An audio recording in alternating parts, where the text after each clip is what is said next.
بہت زیادہ عزت و تعظیم و تکریم کے لائے میرے پیارے نبی صلی اللہ علیہ وآلہ وسلم کے پیارے غلاموں، آج کے خطبہ جمعہ المبارک میں عقیدے کے حوالے سے چند باتیں آپ کی خدمت میں عرض کرنے جا رہا ہوں۔ دعا ہے کہ اللہ کریم مجھے حق کہنے کی توفیق مرحمت فرمائے۔ جس دور سے اس وقت ہم گزر رہے ہیں یہ آندھیوں، طوفانوں اور فتنوں کا دور ہے۔ بھانپ بھانپ کی بولیاں لوگ بول رہے ہیں اور سوشل میڈیا کے اوپر لوگوں نے ایک پروگرام برپا کر رکھا ہے۔ ایسے حالات میں جب آندھیاں اتنی تیز ہوں، جب فتنے زوروں کے اوپر ہوں، تو ایسے حالات میں اپنے عقیدے کی حفاظت کرنا بہت ضروری ہو جاتا ہے۔ عقیدہ ہوتا کیا ہے؟ عقیدہ کہتے کسے ہیں؟ یہ عقدہ یعقد سے ہے۔ عقدہ یعقد کا مطلب ہوتا ہے گرہ لگا ہے۔ جب آپ رسی باندھتے ہیں تو اس کے اوپر جو گرہ لگاتے ہیں اس کو عقدہ یعقد سے تعبیر کیا جاتا ہے۔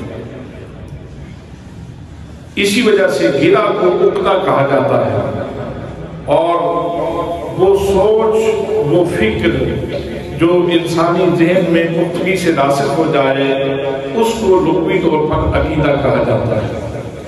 اصطلاح شریعت میں قرآن و حدیث کی روشنی میں وہ نظریہ اور وہ سوچ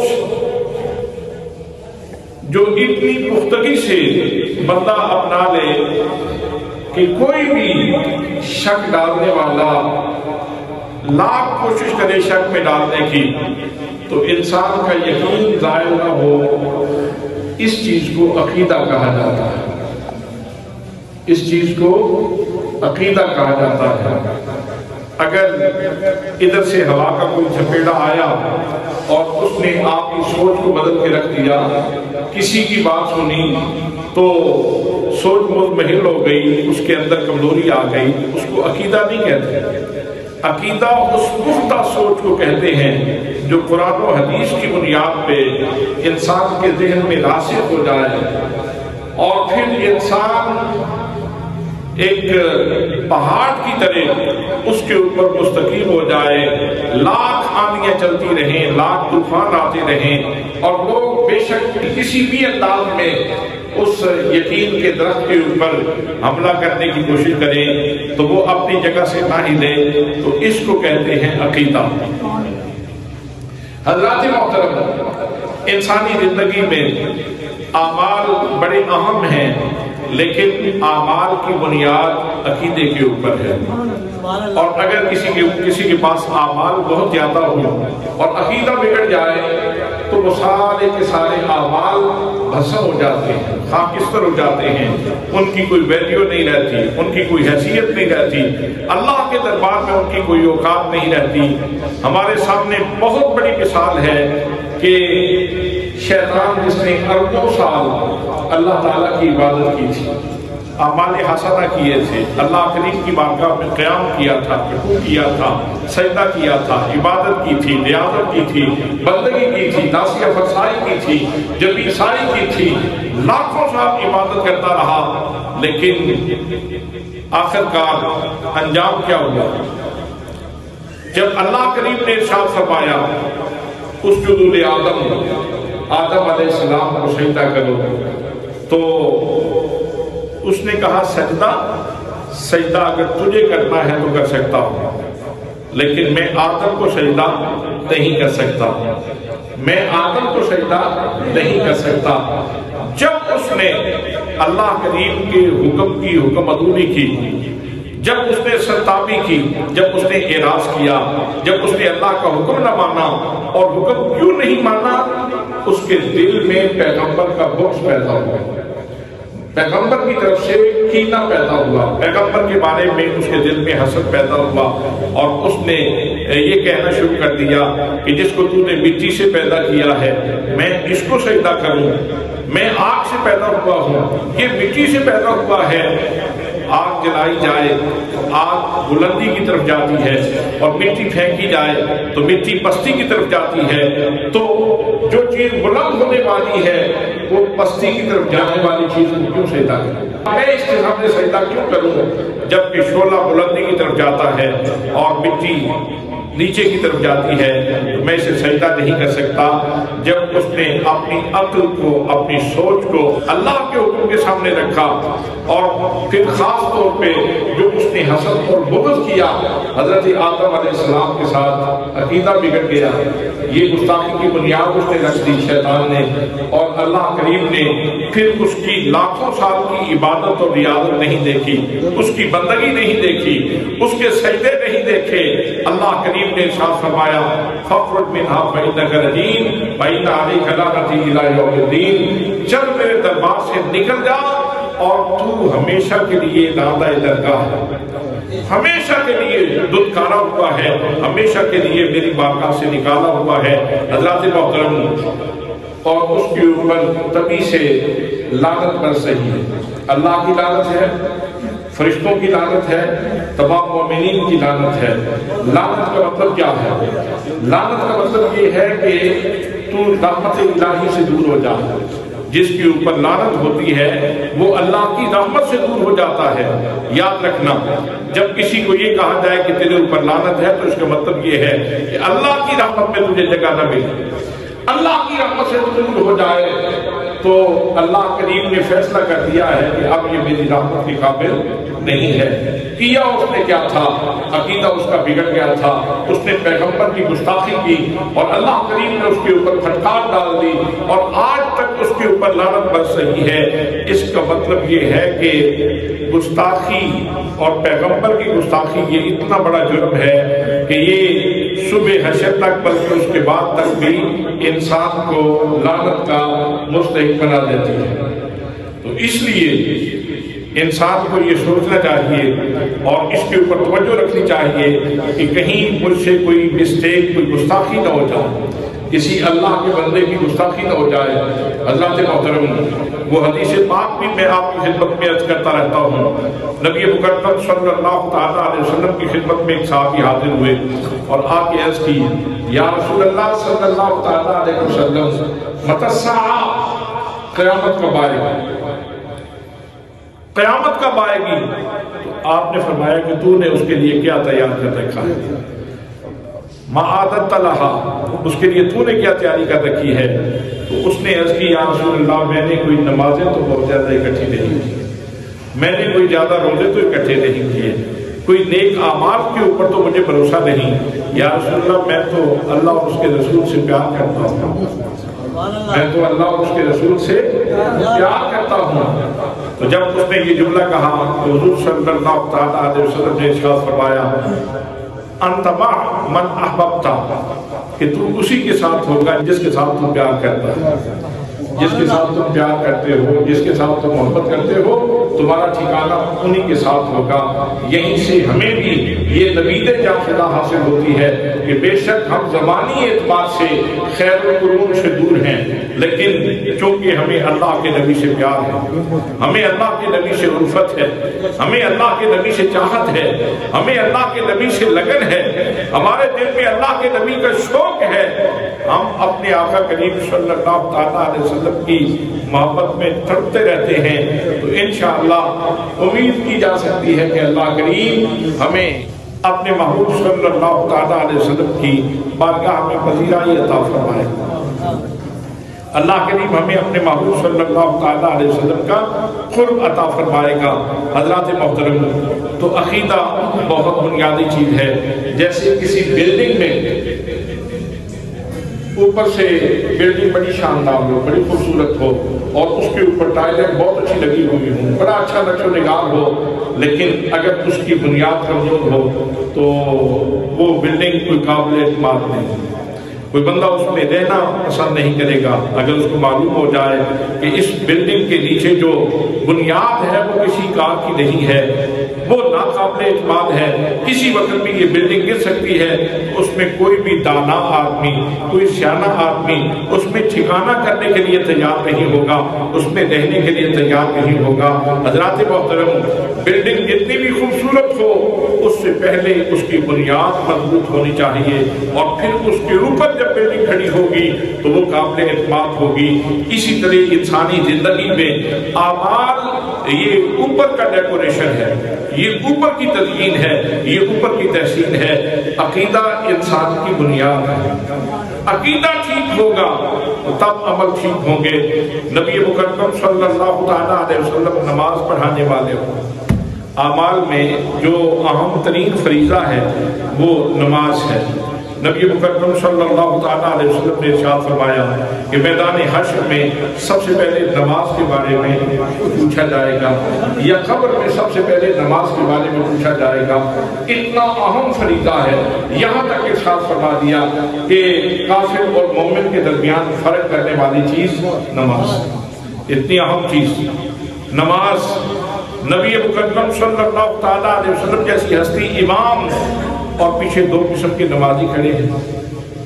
حضرات، قیام قابل تعریف ہے، رکوع قابل تعریف ہے، سجدہ قابل تعریف ہے، اتحیات قابل تعریف ہے، یہ سارے کے سارے نماز کے حصے ہیں۔ تو نبی مکرم صلی اللہ تعالیٰ علیہ وسلم جماعت کروا رہے ہیں، پیچھے دو قسم کے نمازی کھڑے ہیں۔ جب میرے آقا نے اللہ اکبر کہا تو دونوں نے اللہ اکبر کہا، میرے آقا نے ہاتھ مار دے، دونوں نے ہاتھ مار دیے۔ جب میرے آقا نے رکوع کیا، دونوں نے رکوع کر لیا۔ جب میرے آقا سجدے میں گئے، دونوں نے سجدہ کیا۔ جب میرے آقا سجدے سے اٹھے، دونوں سجدے سے اٹھے۔ جب میرے آقا تشہد میں بیٹھے، دونوں تشہد میں بیٹھے۔ جب میرے آقا نے سلام پھیرا، دونوں نے سلام پھیرا۔ اب ہیں تو دونوں میرے آقا کریم صلی اللہ تعالیٰ علیہ وسلم کے پیچھے کھڑے ہونے والے، اور مسجد مسجد نبوی ہے، اور امام الانبیاء ہیں، لیکن صدیق اکبر کی نماز نے انہیں بلند ترین منصب پہ پہنچا دیا، بلند رتبے پہ پہنچا دیا۔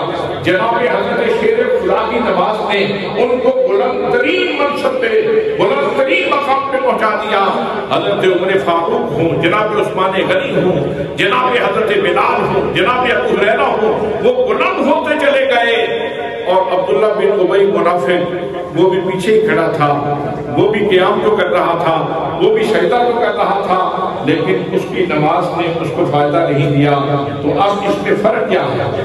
فرق یہ ہے کہ نماز پڑھنے سے پہلے بندے کا عقیدہ درست ہونا ضروری ہے۔ ان کا عقیدہ درست نہیں تھا، دل میں نبی کریم صلی اللہ علیہ وسلم کی ذات گرامی کے بارے میں بغض ہو، کینہ ہو، تو پھر نمازیں قبول نہیں ہوتی۔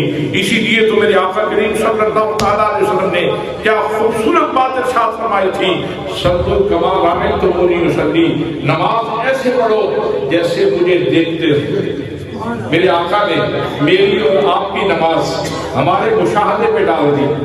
یہ بھی فرما سکتے تھے صلوا کما اصلی، نماز ایسے پڑھو جیسے میں پڑھتا ہوں، لیکن الفاظ یہ نہیں ہے، الفاظ یہ ہیں صلوا کما رأیتمونی اصلی، نماز ایسے پڑھو جیسے مجھے دیکھتے ہو، جیسا میرا مشاہدہ کرتے ہو، جیسی تمہاری نظر میرے اوپر پڑتی ہے۔ میرے آقا نے ہماری نماز کو ہماری نظر پہ ڈال دیا کہ جس کی مصطفیٰ پہ نظر ٹھیک ہوگی اس کی نماز ٹھیک ہوگی، اور جس کی مصطفیٰ پہ نظر خراب ہوگی اس کی نماز خراب ہوگی۔ تو نماز کو ٹھیک رکھنے کے لیے، ٹھیک طرح سے پڑھنے کے لیے ضروری ہے کہ بندے کی نظر اللہ کے نبی کے اوپر درست ہو۔ تو میں عرض کر رہا تھا کہ آج کے اس خلفشار کے دور میں بندے کے لیے ضروری ہے کہ وہ اپنے عقیدے کی پختگی کا سامان کرے اور اپنے عقیدے کی حفاظت کرے۔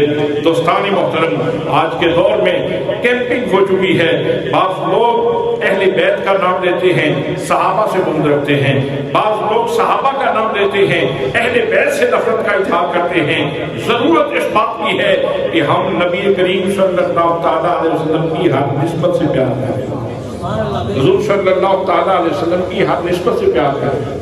اللہ نے قرآن میں جو درس دیا ہے وہ تو یہ ہے، میرے نبی کے کندھے پہ آنے والی چادر سے بھی پیار کرو، میرے نبی کے جسم کے ساتھ لگنے والے لحاف سے بھی پیار کرو، میرے نبی جس درخت کے نیچے بیٹھ کے صحابہ کرام سے بیعت لیں اس درخت سے بھی پیار کرو، بلکہ یہاں تک ارشاد فرما دیا لا اقسم بہذا البلد وانت حل بہذا البلد، محبوب میں اس شہر مکہ کی قسم اٹھاتا ہوں اس لیے کہ تم یہاں موجود ہو۔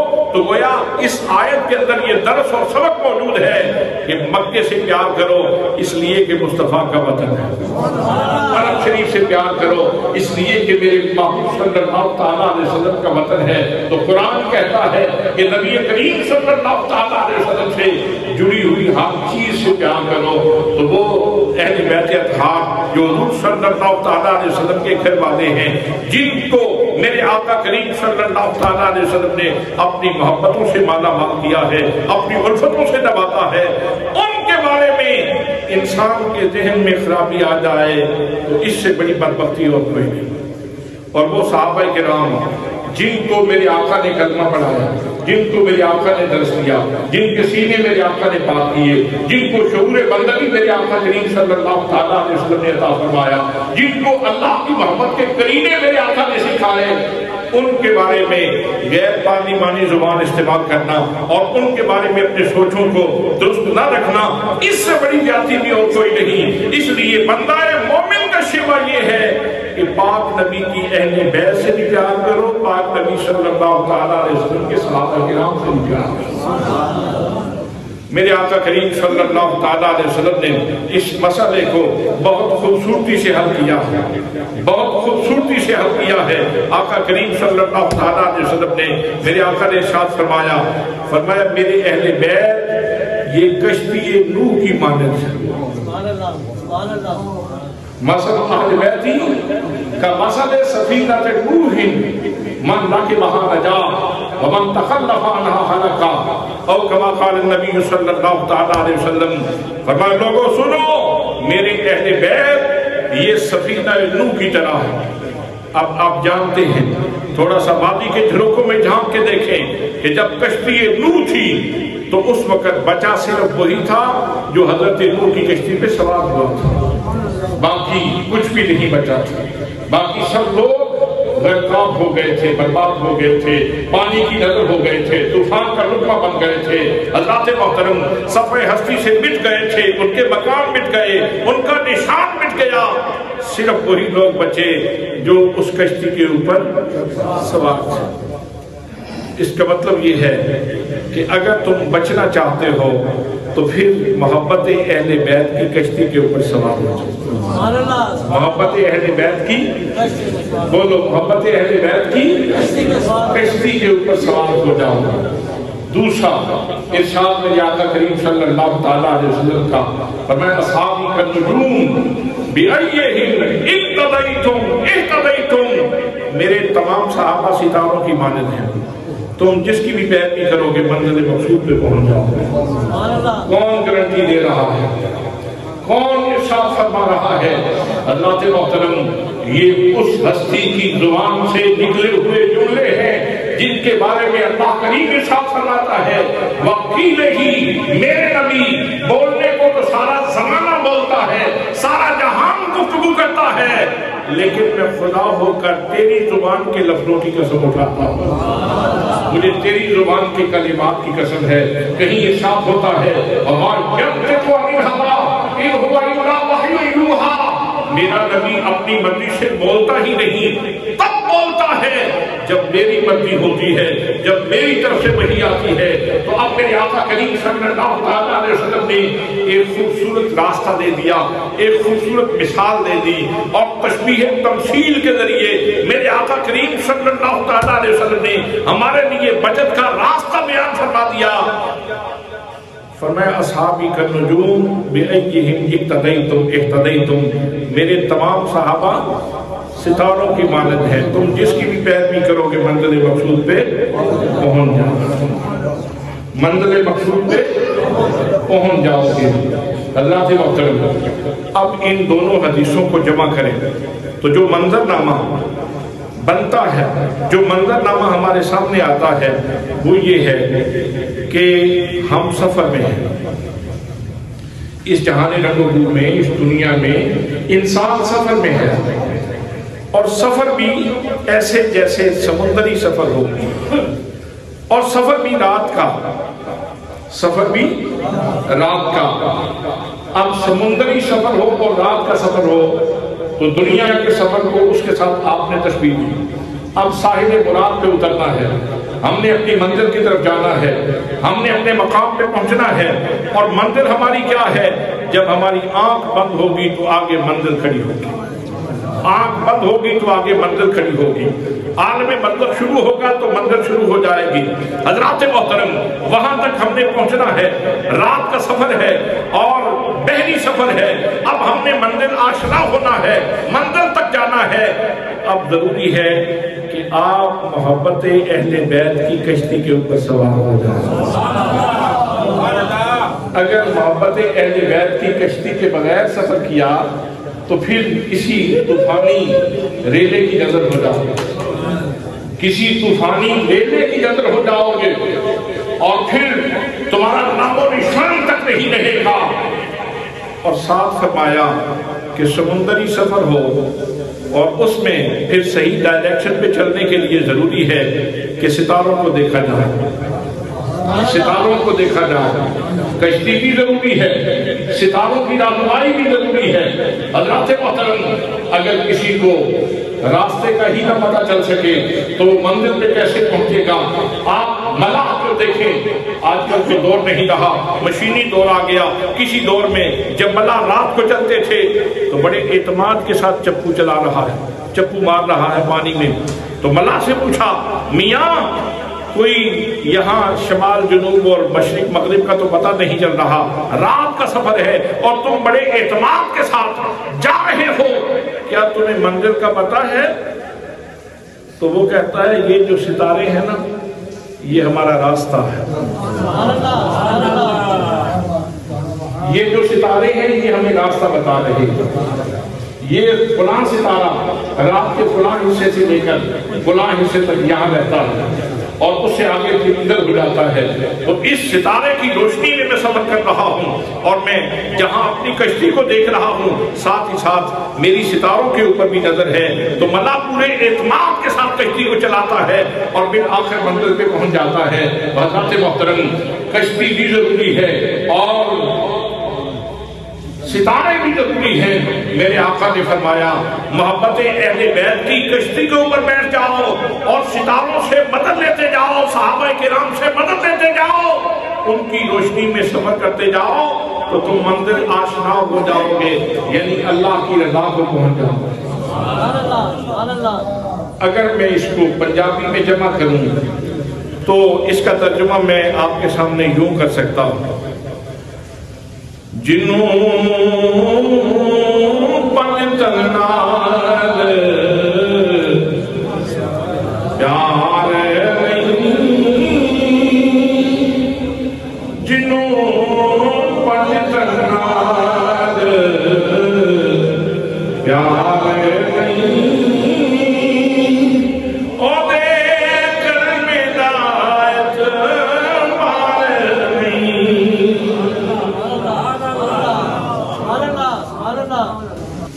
میں نے تھوڑے تے اعتبار ہے, تسی میرے تے اعتبار کرو. پڑھو میرے نال مل کے. جنوں پن تنال پیار نہیں, او دیکھ میں دایت مار نہیں, جنوں پن تنال پیار نہیں,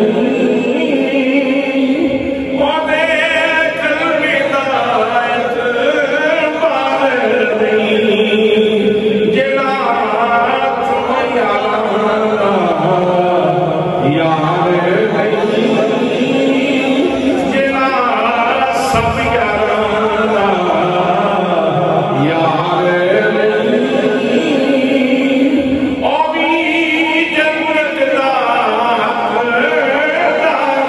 نہیں, لکھ نفل نماز پڑھ بھاوے, لکھ لمبے سجدے کر بھاوے, لکھ نفل نماز پڑھ بھاوے, لکھ لمبے سجدے کر بھاوے, جے آل نبی دا منکر ہے, تیرا میرا پال نہیں, جے صحاب نبی دا منکر ہے, تیرا میرا پال نہیں.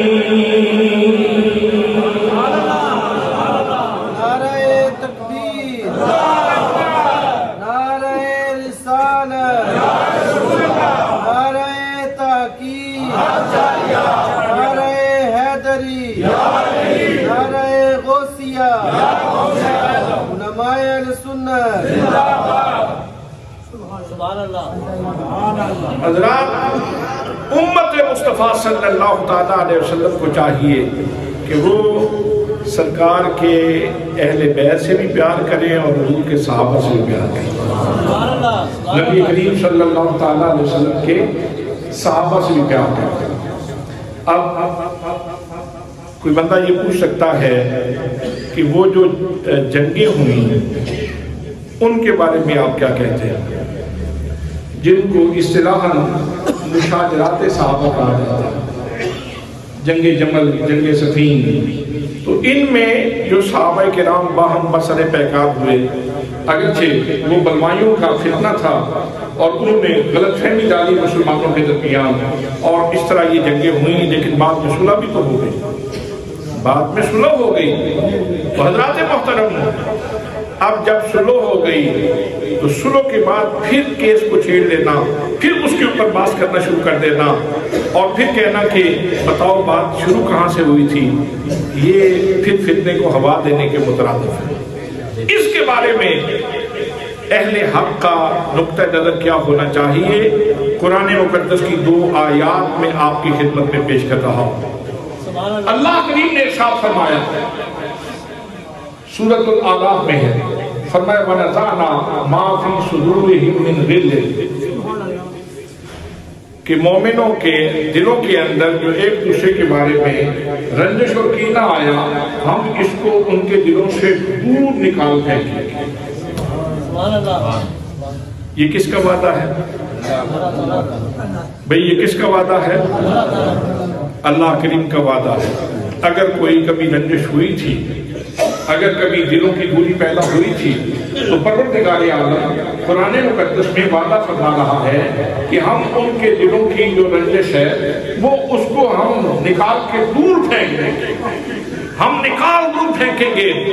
اب اللہ کریم جو آسمان بنانے پہ قادر ہے، جو زمین بنانے پہ قادر ہے، جو سورج بنانے پہ قادر ہے، جو چاند بنانے پہ قادر ہے، جو سارا جہان بنانے کے اوپر قادر ہے، وہ یہ چیز بھی کر سکتا ہے کہ نہیں؟ اللہ کے لیے کر سکتا ہے۔ تو اللہ نے جب ان کے دلوں سے رنجش نکال دی، وہ تو ہو گئے شیر و شکر، تو یہاں جھگڑے کیوں شروع ہوئے؟ آپ نے توجہ کی ہے جو میں نے کہا؟ بھئی اللہ نے وعدہ کیا، اور اللہ کا وعدہ ہے سچا، اللہ کا وعدہ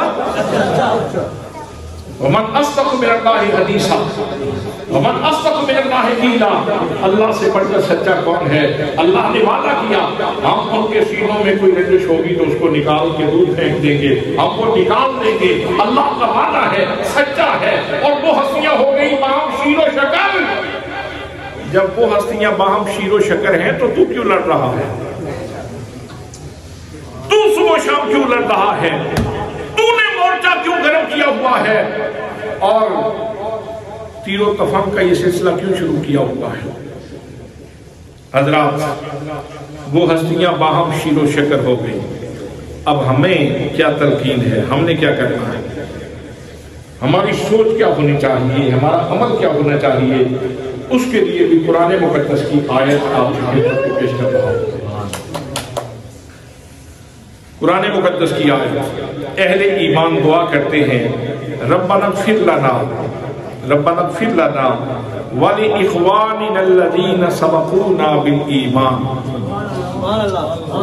ربنا اغفر لنا، یا اللہ ہماری مغفرت فرما دو،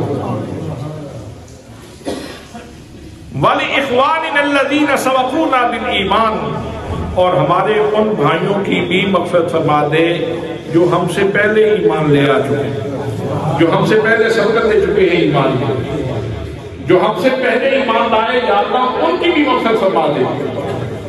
ربنا اغفر لنا وَلِإِخْوَانِنَا الَّذِينَ سَبَقُونَا بِالْإِيمَانِ وَلَا تَجْعَلْ فِي قُلُوبِنَا غِلًّا لِلَّذِينَ آمَنُوا، یا اللہ ہمارے دل میں کسی مومن کے لیے کوئی رنجش اور کینہ نہ رکھنا،